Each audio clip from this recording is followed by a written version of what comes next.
In this box is my Prophet 5.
Hello everyone! I'm incredibly happy today, as you can tell. As you've probably seen in the introduction, this is my Prophet 5, and I'm particularly proud of finally owning one. It's finally my studio. I always wanted to own a Prophet 5 because, the Prophet 5 in my mind was mythical. It is mythical because from the end of the 70s, really, any big name in music was using a Prophet 5. But obviously that's not the reason why I've always been interested in it. It's not, yes, it's the fact that bands like Genesis, which is actually my favorite band ever, was using it. And it's the fact that it looks fantastic. It looked amazing then, and it looks amazing now. Back in 2015, when the Prophet 6 came out, I was really interested in buying that one, and I went to try that one, and I loved the sound, but there was something that was holding me back. Something held me back from buying it, and I'm not sure what it was. Somehow, at some level, the instrument wasn't communicating to me. I was loving the sound, and I was loving programming it, but in some way I was maybe a bit disappointed because it didn't quite live up to the expectation that I had been building in my mind, with regards to this mythical instrument. So the Prophet 6, to me, when I tried it, it sounded beautiful, but it didn't sound like a heir of the Prophet 5, like a grandson of the Prophet 5. I thought, okay, probably that means that I have to that I have to buy an old Prophet 5, because obviously at the time, 2016 or 2017, this one wasn't out yet. So, but again, I wasn't okay with the idea of purchasing an old instrument. I wanted a vintage instrument, something that was like the old one, but that wasn't actually old, because, a lot of the ones that actually came from that era, from the end of the 70s or the 80s, actually did have some problems with them. The oscillators were not reliable enough, or they had some problems with the filter, or any problem. So I wanted something that was new, but there was that. And finally last year, I think this came out in 2020. So finally last year, this one was issued by Dave Smith. Thank you, Dave Smith. And then since it came out, I was sure that at some point I would get it. And then things weren't right, because then in 2017, I ended up buying a Prophet Rev 2, because I tried the Rev 2 the same day that I tried the Prophet 6, and for some reason, I became more excited, playing and turning knobs on the Prophet Rev 2 than on the Prophet 6. Don't ask me why, I don't know. I'm not saying that the Prophet 6 is not an amazing instrument, but to me personally, the Rev 2 spoke better, so that's why I ended up buying that one. So anyway, when this one was out, I knew that I was gonna get it at some point, and I did. I finally, it took me 10 minutes just to make an introduction to this video. But yeah, it came last week. No, it came 2 weeks ago, and yeah, I absolutely love it. So what we're going to do today, we're not going to have a full review on this instrument, just because I haven't had it for long enough. You know, I'm going to give you my first impressions. Of course, I've played it a bit and I've programmed it a bit, but you know, I have a lot to learn about it. I of course I love it. You know, I love the sound. You already heard some of it in the little introduction. I love the huge knobs. I love the fact that it's, you know, it's not that complex. You know, it is quite simple. I do think that you can still achieve a world of different sounds just with this simplicity.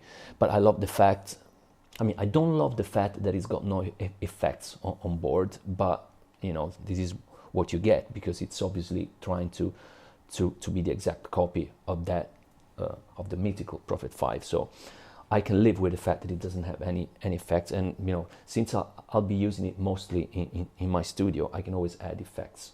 And yeah, going back to the sound, we're not going to program a lot. You know, this is not going to be a sound designing tutorial. Something like that will come at some point later. But this is just, you know, my first impressions with the instrument. You know, the sound and a few other remarks, and hopefully I'm gonna be able to keep this video short.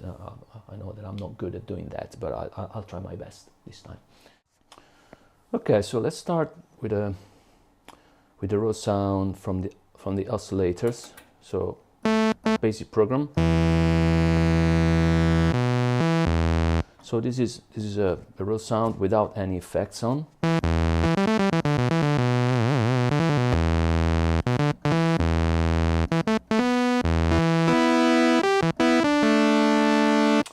Let's start by maybe adding a bit of envelope amount.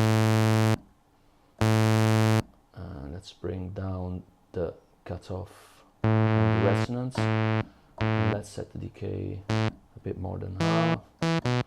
As I said, this is not a sound designing tutorial, so we're not going to look into that. It's just to create something that works for me, to create like a, I don't know, like a sort of a bass sound.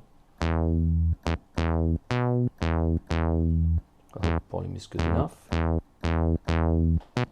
Okay, now, yeah, let me bring in the second oscillator, because at the moment we only have one oscillator, which is a sawtooth. I'm going to bring in a second oscillator, bring the volume of the second oscillator up in the mixer. At this point we can slightly detune oscillator B with regard, you know, in comparison with oscillator A.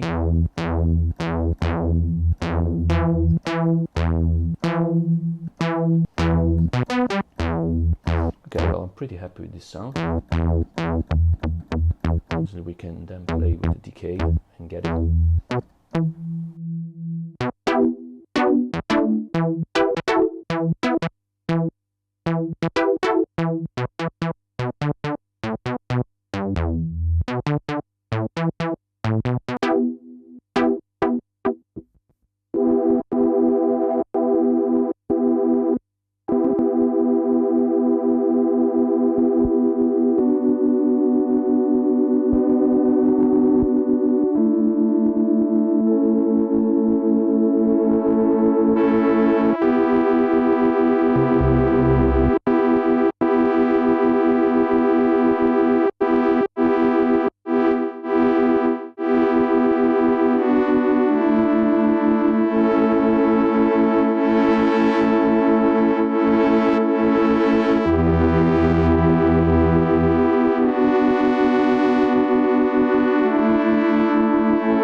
Sorry, I've just realized that the volume was almost distorting.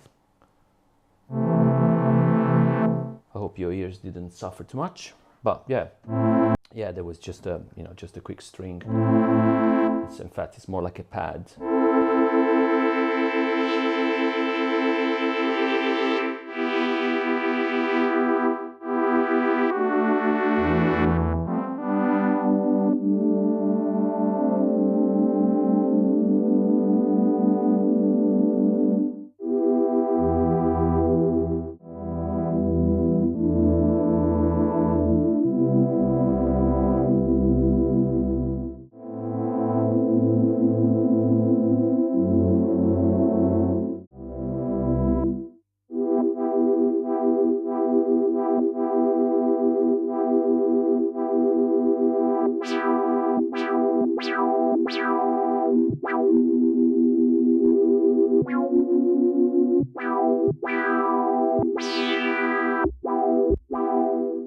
they give you two different filters. So they give you the filter that was present in the first and second revision of the original Prophet 5, and then you also have a second filter, the one that was present on revision 3. Obviously this is revision 4, and revision 4 has got both the filters.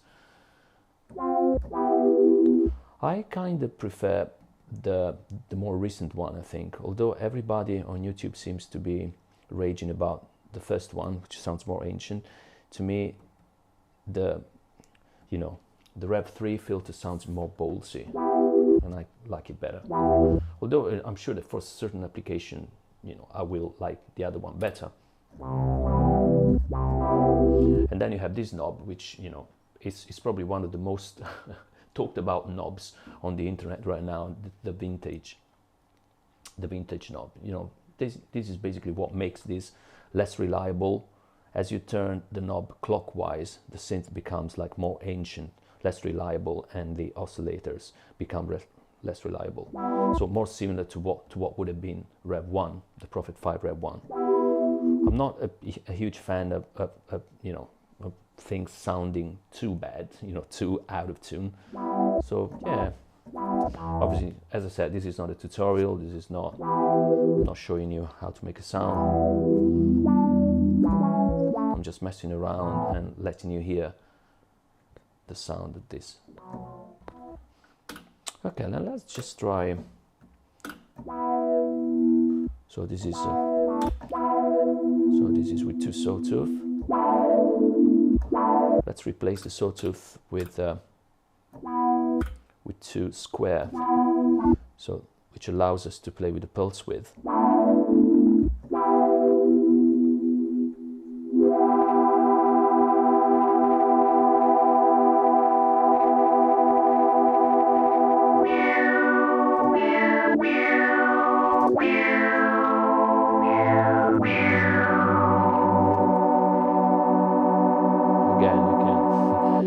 Detune them even more if you want.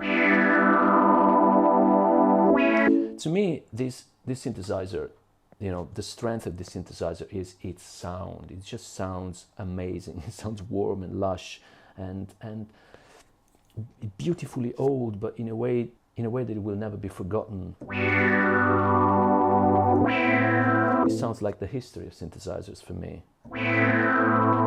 So this is the square wave.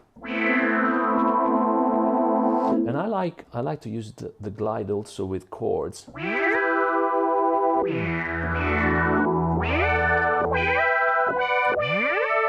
Okay, now let's just have a listen just to the triangle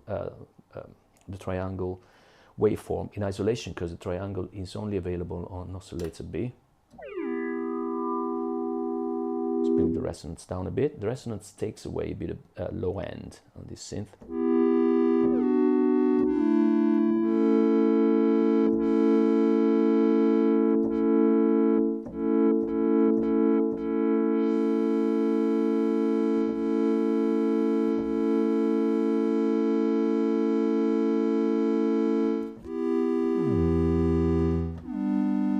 The glide down a bit.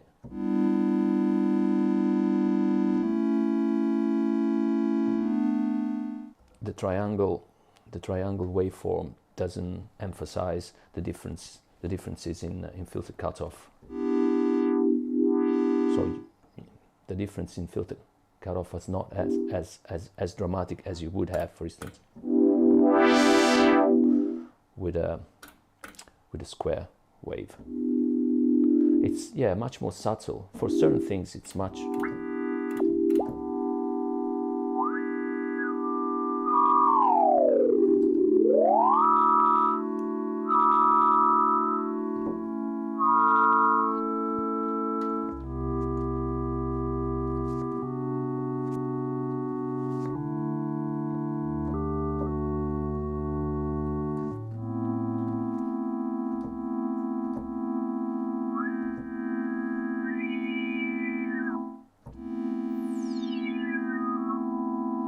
Let's increase the attack. No, let's increase the attack.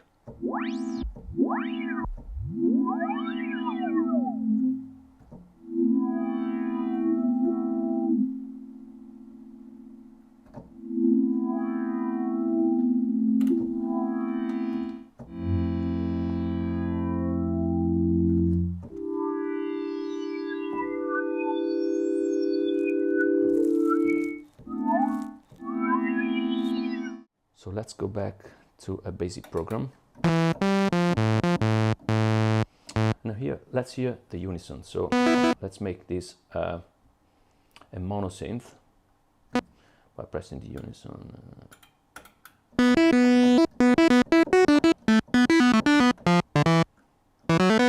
So let's hear the unison. Okay, right now I've got three voices all together. This is 2, 3, 4. It gets really, really fat very quickly. And finally 5. So obviously this is now only with one oscillator. If we bring in the second oscillator and if we make this a sawtooth as well, actually let's sync the 2 oscillators for something like this, and let's bring the frequency of oscillator B down an octave. Sorry, the volume is too.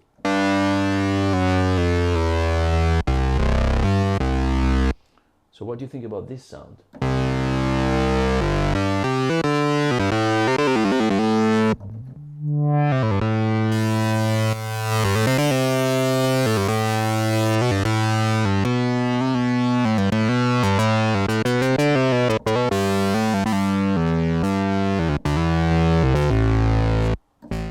Again, apologies for the volume that goes up and down. I keep forgetting to check on it.